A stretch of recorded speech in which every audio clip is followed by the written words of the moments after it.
По всей территории республики сегодня прошла акция «Без слов».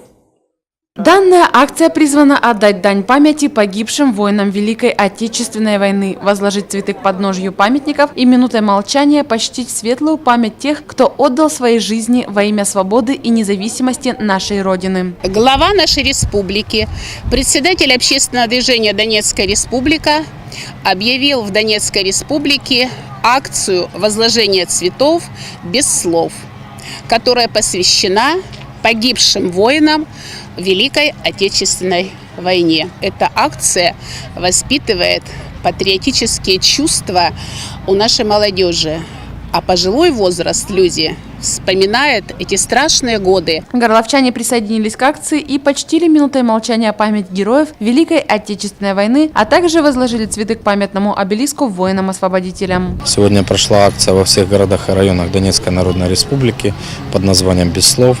В нашем городе она также прошла. Мы почтили память героев, погибших в годы Великой Отечественной войны. Минутой молчания возложили цветы на всех наших местах, где они отмечены памятниками и монументами.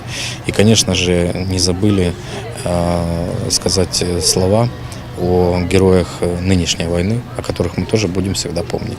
Важно помнить подвиг наших героев и чтить память о них, ведь эти люди боролись за наше светлое будущее, не жалея ни сил, ни своих жизней. София Щерби, Евгений Панов, 6 ТВ.